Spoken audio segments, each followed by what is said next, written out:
بدارا أبو شيخ كمال ورفادا جلتوما شبكان ناموكرا يجرا السلام عليكم ورحمة الله وبركاته هندي المانو روم الرزل جرتن هندي خير سنيتو ورفادا جلتوما بك جرتني تنجيا في رحمن ربي اسم براجرات سننجد أنا الربودا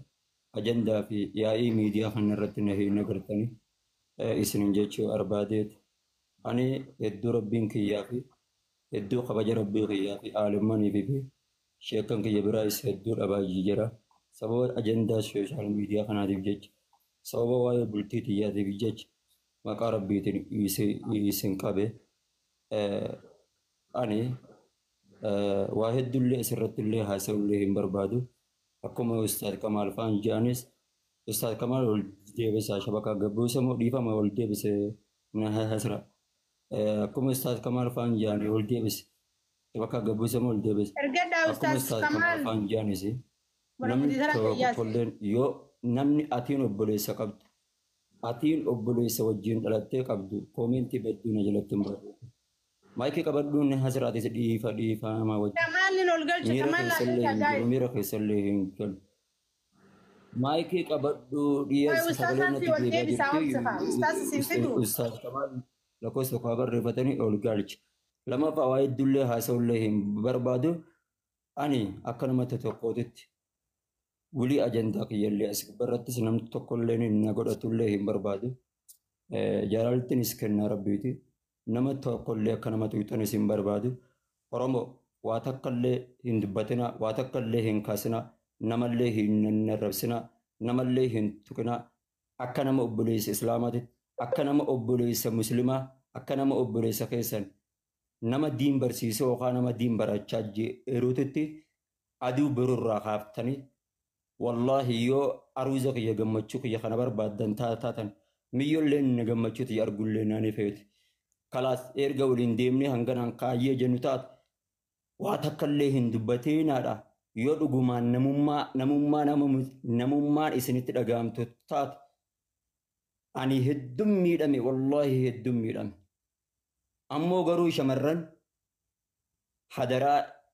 جتشخ يخنا كلامان اللي انت تبرر فدارا نما إسنجالة تت حدراهم بوننا نما إسنجالة تت حدراهم بونن نما إسنجالة قلبي إسايق أنغن مكوفن إسنجالة أربات دبين سندرس واتكلهن ناسينا واتكلهن دبتنا واتكلهن من قدوم الله جينا يو أكنما مسلمات أتين برنا غوتون الرب ساباتس يو خدغمان أبليس خنكي أك إني سمون إسان أجتاتي جارمو بربادو خطات تاد أكنا جناد أبتة أدو غيا برو ديمي أكنن ديمي نخاغو ديمي فلوكو هنغن مكوفن سرا أربات خلاص واتكلنا ناسينا واتكلنا جندلين قدسنا السلام عليكم ورحمة الله وبركاته بيت أنجل إيسا خلاص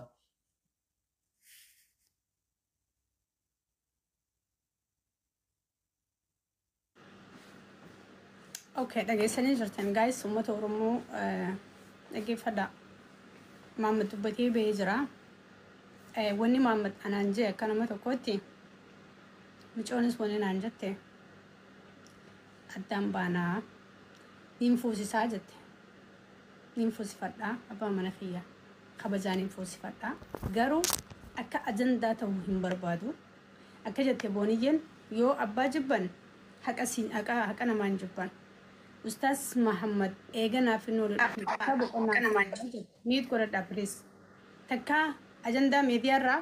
boqonnaa fudhatee hin beeku jette ajandaa meediyaa osoo deemuuti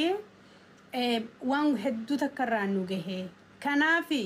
anaaf inni walitti hin deemnu jette laamajayyoon ani isaa wajjiniin hin deemu nama isaa wajjin deemu nama biyya keessa jiru nama isarraa fagoon ta'in فودو كبا نصراتين يجت إنيس نصراتين يقربي مسنجرا ولد فينا نسدي ناسوني أرادنا بروا خرادا كانين صوبته كتير آخر ربي قوياك أمان الرجاجة شو ربي في جتة منا بتردد شيء بتردد تنجي محمد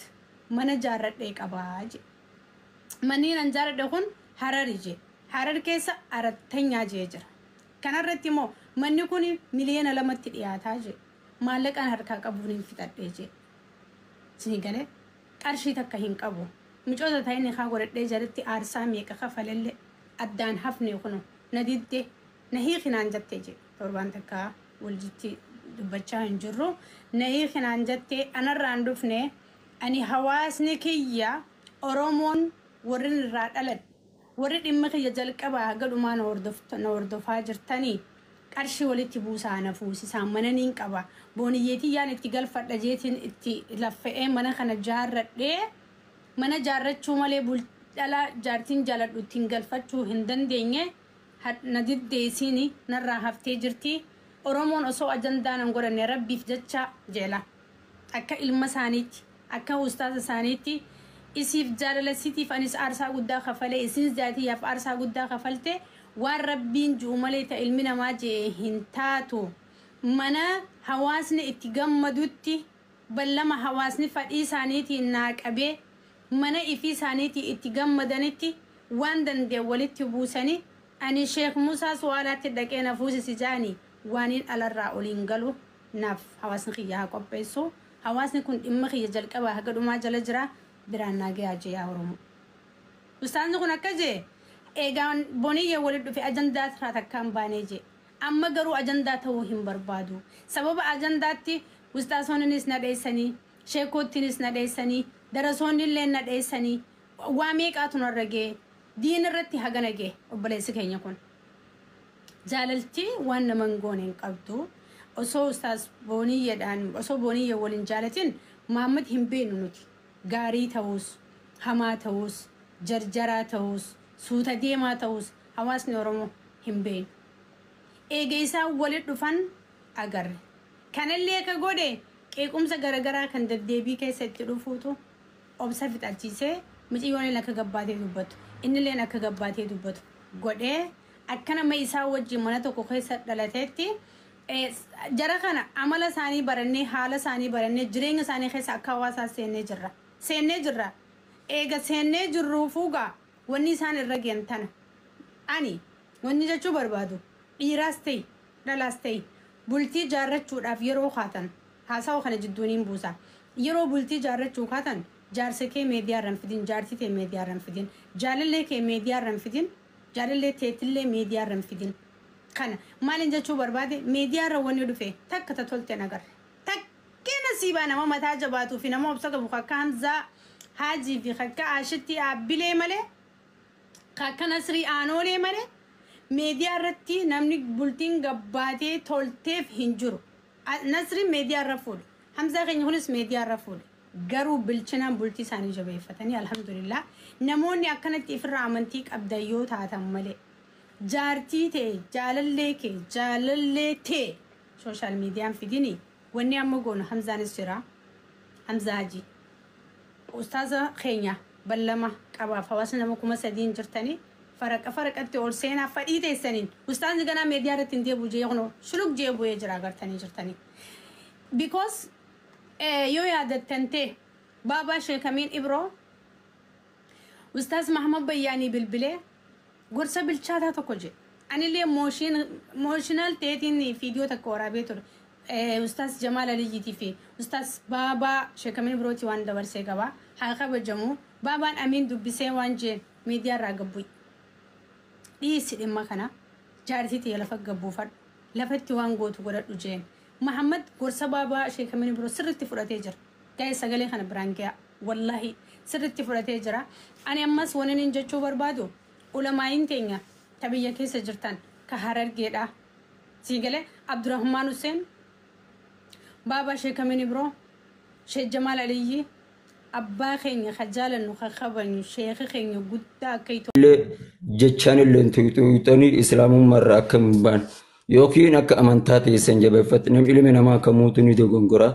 waan ta'eef rabbiin hireen harka rabbii jirti jaalalti immoo jaalaltinis harka rabbii jirti akka namni tokkollee jechaanis ishillee hin xune akka obboleettiitti akka obboleessaatitti akka jabeeffatan hadara inuma kabajaa خبجة إسلام ما تجيش خبجة أبلتي تيسني تجيش بك قدام ناف كبار دابي أنا مليت أنا بك قدام كباب والله مليت أنا نبرت دو وبرتني نبرت خبجة قدامك أبدان كفيت يودك قلت لي أجيب نبرت دبرتي خبجة قدامك يوم ننقفل هي وانت يجي اللي تران الدنو باس اللي نبرت دبرتين خبجة قدامك أبد خبجة أولفين نبرت أبد هاتو واتتكلي أكواتكلي سين جنة يو خدن دي سان كنتاتن أنا والله واي جمع جارلات أنا زدون أكمل سمونت يناديك أما جرت سبرو كده أمة تيجي الكروية للربع راتشة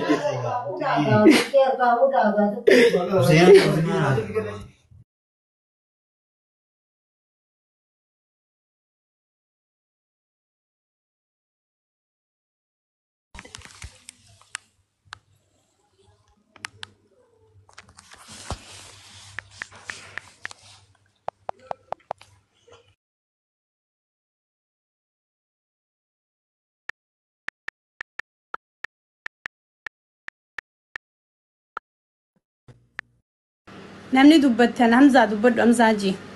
yoo dubbachuu dandeesse dubbadhu yookaan immoo ummata hajattu kun dubbadhu yookaan Ahmad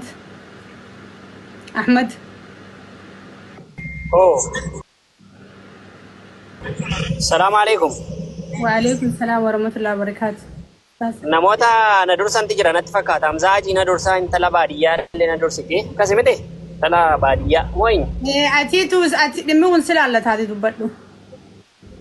أيه كيري ده إن شاء الله. السلام عليكم ورحمة الله وبركاته. وعليكم السلام. أكمل جرتو أبوليوان كينيا نجا كيساني فيا كيساني. أني وانغا بابا كانين جدو. Obboleessa keenya Ustaaz Muhammad Bayaan keessaanis itti dubbadheera.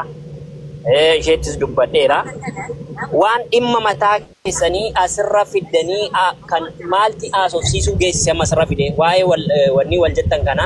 inni sun hin xumuramne ajandaa biraan isin fiddanii as kanarratti dhiifama naa godha. Ani waan natti mul'ateen dubbadha. Keessaan xumurtanii deebitanii waan barbaaddan keessaan xumurtanii deebitanii wanni hin jettanii maal inni isin fiddanii asirratti akka kanaadha jettan rabbiif jedhaa dhiisaa jettama obboleessa keenya Ustaaz Muhammad Bayaan rabbiif jedhaa dhiisaa namni waa meeqaa fi kireenzii si gochuu barbaada maraatuu si gochuu barbaada isheetiin illee siin illee isheen fakkeenyaa fi sababaa isheenii islaamummaa qabatteef namoonni sababaa isheen islaamummaa qabatteef itti duulan hin jiru ati immoo sababaa garaa laafummaa kee ilaalanii sababaati sababaa intala kanaaf jecha jechoota hedduu jetteef jechoota jedhamuu hin qabne wantoota meeqaatama sababaatatti jetteef jecha namoonni sirratti duulan hin jiru waan kana ammayyuu nasra wanti si gaafadhu kabajaa fi jaalalaan dhimma kana dhattee wajjin haasofsiisteetta miti yoo ishee duukaa walii galanii mana waliin ijaarote waliin ijaarratanii taa'u yoo waliin ta'an ta'e namni ijoollee 5 ijoollee 6 7 godhateeyyuu addaan baa walirraa kan biraa fuudhee as bahu khalaas yoo miidiyaatti yoo as baase malee isaatiin ta'u yoo ta'e. Ustaasa kiyya waan tokko ture akkitti dhufne maaltu jira beektaa amma akka ajandaa ta'uuf miti yoo jalqabaa nu dhaggeeffatte ta'e dhageessee jirta jechuudha. Yoo ammoo jalqaba nu dhaggeeffatin siif himuu hin danda'arra deebi'ee akkatti dhufne jira. Ayyee. Laadi wanta na silaa Mahammadii fi Booniyyeen addaan ba'uutti walii galan akka hiikutti walii galanii na hiikeettee micoonii na darartee je ani osoo hin jaaladhu